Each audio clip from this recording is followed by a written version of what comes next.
தமிழ் உறவுகளுக்கு வணக்கம். நான் உங்கள் அன்பு தம்பி மச்சை ஸ்டாலின் பாரதி.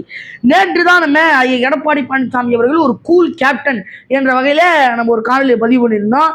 அதை பேசி முடிக்கல மறுபடியும் ஒரு பிரச்சனை.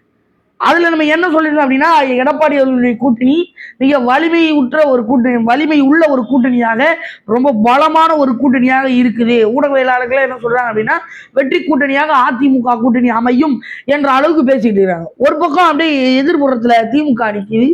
திமுகவை எதிர்பார்த்தோம் அப்படின்னா, திமுகவினுடைய கூட்டணி தொங்கிக்கிட்டு இருக்கு, ஊசலாடிக்கிட்டு இருக்கு.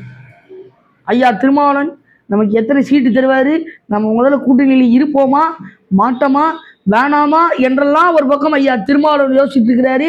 இன்னும் திமுக யோசிக்குது. இன்னொரு பக்கம் திருமாவளவன் ஐயா என்ன யோசிக்கிறாருன்னா, நமக்கு எத்தனை சீட்டு தருவாங்க, எத்தனை சீட்டு நம்ம வெற்றி பெறுவோம், நம்ம கூட்டணிக்குள்ள ராமதாஸ் அவர்களை கூட்டு வந்துட்டாங்கன்னா நம்ம எங்க போறது, அப்புறம் நம்ம அரசியல் வாழ்க்கை கேள்விக்குறியாயிடுமே, இதுக்கெல்லாம் நம்ம எப்படி முற்றுப்புள்ளி வைக்கிறது என்று அவர் ஒரு பக்கம் இடியாப்ப சிக்கல்ல குழம்பு போயிருக்க, ஒரு பக்கம் காங்கிரஸும் திமுகக்குள்ள இடியாப்ப சிக்கலை உருவாக்குது.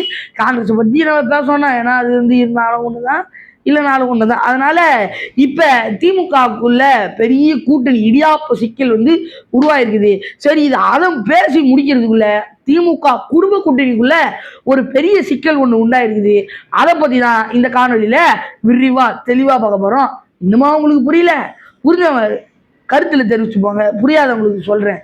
அதாவது சபரீசன் கனிமொழி என்ற போட்டி உருவாயிருக்குது என்று ஊடகவியலாளர்கள் பேசிட்டு இருக்கிறாங்க. அதை பத்தி தான் இந்த காணொலியில விரிவா தெளிவா பார்க்க போறோம். வாங்க காணொலிக்குள்ள போ. நம்ம ஐயா சபரீசன் அத்தை கனிமொழி அவர்கள் என்ற போல நம்ம சொல்லிடணும். முதல்ல ஐயா திரு சபரீசன் அவர்களை எடுத்து பார்த்தோம் அப்படின்னா, ஐயா திரு சபரீசன் அவர்கள் ஐயா ஸ்டாலின் அவர்களுடைய மருமகன், அதாவது ஸ்டாலின் அவர்களுடைய மகளை மணந்த மணமகன். இவர் திருமணம் பண்ணிக்கும் போது மிகவும் ஒரு சாதாரணமான நபர். ஆனால் கல்யாணம் ஆகிட்ட பிறகு இப்போ ஒரு பெரும் பணக்காரர்ல ஒரு நபர், மிகவும் பெரிய தொழிலதிபர். முக்கியமா ஐயா திரு உதயநிதி அவர்கள் கூட படித்த ஒரு உற்ற நண்பர் அப்படின்லாம் பேசப்படுது. இவரை நம்ம எடுத்து பார்த்தோம் அப்படின்னா, இவர் ஐயா சபரீசன் அவர்கள், ஐயா திரு ஆதவர்ஜுனா அவர்கள், பிரசாந்த் கிஷோர் அவர்கள், இவங்க 3 பேரும் இணைந்து கடந்த 2021 சட்டமன்ற தேர்தலில் பிரசாந்த் கிஷோர் அவர்கள் கீழே ஆதவர்ஜுனா அவர்களும் சபரீசன் அவர்களும் திமுகவினுடைய தேர்தல் வெற்றிக்காக வேலை செஞ்சிருந்தாங்க. அதே போல திமுக வெற்றிலாம் பெற்றுச்சு.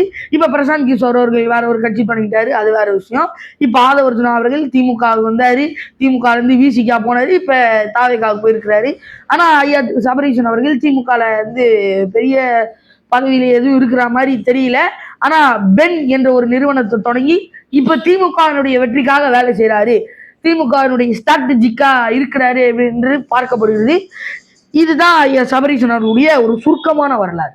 இப்ப நம்ம அத்தை கனிமொழி அவர்களுக்கு வரும். அத்தை கனிமொழி அவர்களை பார்த்தோம் அப்படின்னா, அத்தை கனிமொழி அவர்கள் ஐயா கருணாநிதி அவர்களுடைய மகள், தூத்துக்குடியில இப்ப எம்பியாலா இருக்கிறாங்க. இவங்க தென் மண்டல தேர்தல் பொறுப்பாளரா விளங்கிட்டு இருக்கிறாங்க. அதன் காரணமாக நெல்லை, திருநெல்வேலி, தென்காசி போன்ற பகுதிகளில் இப்ப பரபரப்பா, அதாவது தென் மண்டலம்னா அங்க தானே பரபரப்பா தன்னுடைய தேர்தல் பணிகளை செஞ்சுக்கிட்டு இருக்கிறாங்க.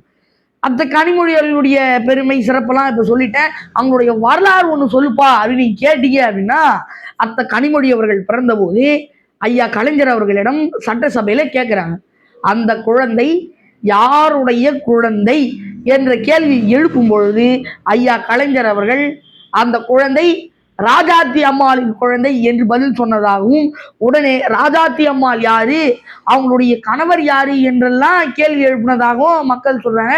நான் சொல்லலைங்க, மக்கள் சொல்றாங்க. இது உங்களுக்கு இதுக்கு மேல தகவல் வேணும்னா படிச்சு கேட்டு பார்த்து தெரிஞ்சுங்க. எனக்கு இது வரைக்கும் தான் தெரியும். அத்த கனிமொழி அவர்கள் திமுகவினுடைய துணை பொதுச் செயலாளராக இருக்கிறாங்க. அது மட்டும் இல்லாம ஏற்கனவே சொல்லியிருந்தேன் இல்லையா, அவங்க தென்மண்டலத்துடைய தேர்தல் பொறுப்பாளராக இருக்கிறாங்க. இந்த தேர்தல் வாக்குச்சாவடர் முகவி அது இதுன்னு எல்லாரையும் கூப்பிட்டு அவங்களெல்லாம் பார்த்து தேர்தலுக்காக வேலை செய்ய என்று மோட்டிவேஷன் கொடுக்குறாங்க. சுமார் 22 தொகுதிகளில் அத்த கனிமொழி அவர்கள் பணியாற்றிட்டு இருக்கிறாங்க. இது போன்ற பணிகள்லாம் முடிச்சுட்டு இருக்கிறாங்க. தேர்தல் வருது இல்லையா, எப்பா அவங்களுக்குள்ள இருக்க மோதல்லாம் அப்புறம் வச்சுக்கப்பா, 2026 தேர்தலுக்காக வேலை செய்யப்பா அப்படின்னு அவங்களெல்லாம் ஊக்கப்படுத்துறாங்க, சண்டையை முடிச்சு வைக்கிறாங்க.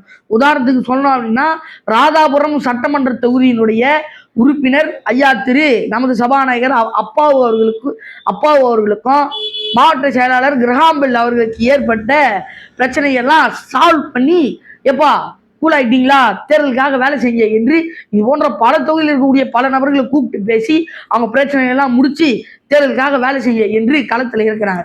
இப்படி இருக்கக்கூடிய நிலையில தான் இப்ப ஐயா சபரீசன் அவர்கள் தூத்துக்குடியில 2 நாள் வந்து தங்கி தன்னுடைய கட்சி நிர்வாகிகள், திமுக கட்சி நிர்வாகி எல்லாரையும் கூப்பிட்டு கட்சி எப்படிலாம் வளர்ந்துருக்கு, எந்த நிலையில இருக்கு, மக்கள் என்ன பண்றாங்க, எப்படி யோசிக்கிறாங்க, யாரை வேட்பாளர் நிறுத்தலாம், நிறுத்த வேணாம், என்னென்ன சொன்னணும், என்னென்ன செய்யணும் அப்படிங்கிறத முடிவு பண்ணி ஒரு அனலைஸ் பண்ணியிருக்காப்ல. இதை பார்த்த அந்த கன்னிமொழி அவர்கள், எப்பா இந்த வேலையை தான் நானே ஏற்கனவே செஞ்சு ரிப்போர்ட்டே கொடுத்துருந்தேன், யாரை வேட்பாளராக நிறுத்தலாம், எந்த தொகுதி என்ன சொல்லலாம், எந்த மக்களை எப்படி கவரலாம் என்பதெல்லாம் நான் எப்பயோ சொல்லிட்டேன். மறுபடியும் நீ ஏன்பா அதே வேலையை வந்து பார்க்குற, அப்போ இது என்ன அவமதிக்கிற மாதிரி இல்லையா என்ற கேள்வியை அத்தை கனிமொழி அவர்கள் எழுப்பியிருக்கிறாங்க. இங்கேதான் உருவாகுது திமுக குடும்ப கூட்டணி சண்டை. இப்போ நம்ம திமுக கூட்டணிக்குள்ள இருக்கிற காங்கிரஸுக்கும் விசிகாக்கும் சண்டை அப்படிங்கிறத பற்றி நம்ம பேசல, திமுக குடும்ப கூட்டணிக்குள்ள சண்டை அப்படிங்கிறத நம்ம பேசிட்டு இருக்கோம்.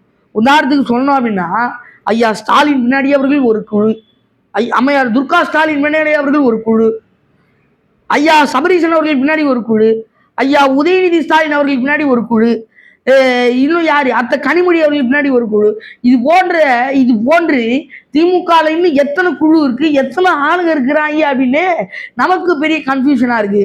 அப்ப அவங்களுக்கு எவ்வளவு பெரிய கன்ஃபியூஷனா இருக்கும் அப்படின்னு தான் நமக்கு கேள்வி. அதாவது சொல்ல போனோம் அப்படின்னா, இந்த செய்தி பத்திரிகையில வந்ததுக்கு அப்புறம் தான் நம்மளே இந்த செய்தி பேசலாம் அப்படின்னு எடுத்திருக்கிறோம். இன்னும் சொல்ல போனோம் அப்படின்னா, அத்த கனிமொழி அவர்களை ஒதுக்கணும் அப்படின்ட்டு பல வேலைகள் நடந்து கொண்டிருக்கிறது அப்படின்னு மக்கள் பேசிட்டு இருக்கிறாங்க. உதாரணத்துக்கு நம்ம சொல்றோம் அப்படின்னா, ஒரு குடும்பத்துல ஒரு பெரிய தலை இறந்துருச்சுன்னு, அதுக்கு அடுத்து இருக்கக்கூடிய அந்த மகனோ தான் எல்லாம் முடிவு எடுப்பாங்க. இப்ப ஐயா கலைஞர் அவர்கள் இறந்து போயிட்டாரு, அவருக்கு பிறகு இருக்கக்கூடிய ஐயா மு.க. அழகிரி அவர்கள் தான் இந்த முடிவெல்லாம் எடுக்கணும், யாருக்கு என்ன எப்படி எல்லாத்தையும். ஆனா ஐயா மு.க. அழகிரி அவர்கள் திமுக கட்சிக்குள்ள பெரிய அளவு ஈடுபாடு இல்லை, வேலை செய்யல என்கிற காரணத்துக்காக ஐயா மு.க. அழகிரி அவர்களை அப்படியே ஒதுக்கி வச்சுட்டு ஐயா மு.க. ஸ்டாலின் அவர்கள் லீடிங்ல வந்தார். பெருசா சின்னதா இருந்து பெருசா வளர்ந்து வந்தாரு. ஐயா மு.க. ஸ்டாலின் அவர்கள்ட்ட தான் கட்சி போகணும் என்ற மாதிரியான முடிவு வந்துருச்சு.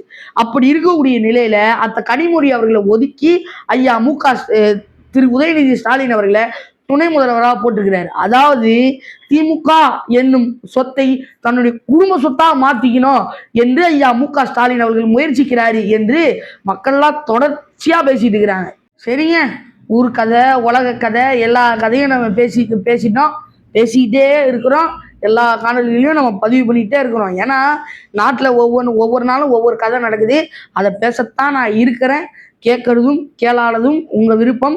ஆனா நாட்டு நடப்ப தெரிஞ்சுக்கணும். ஒவ்வொரு நாளும் எந்தெந்த கதை நடக்குது, எப்படிலாம் நடக்குது, எந்தெந்த இடத்துல நடக்குது, எதற்கு எப்படி எல்லாத்தையும் தெரிஞ்சுக்கணும் அப்படின்னா நம்ம வலைவலியை பின்தொடர்ந்தீங்க அப்படின்னா எல்லா தகவலும் தெரிய வரும் என்பதை இந்த நேரத்தில் சொல்லிக்கிறேன்.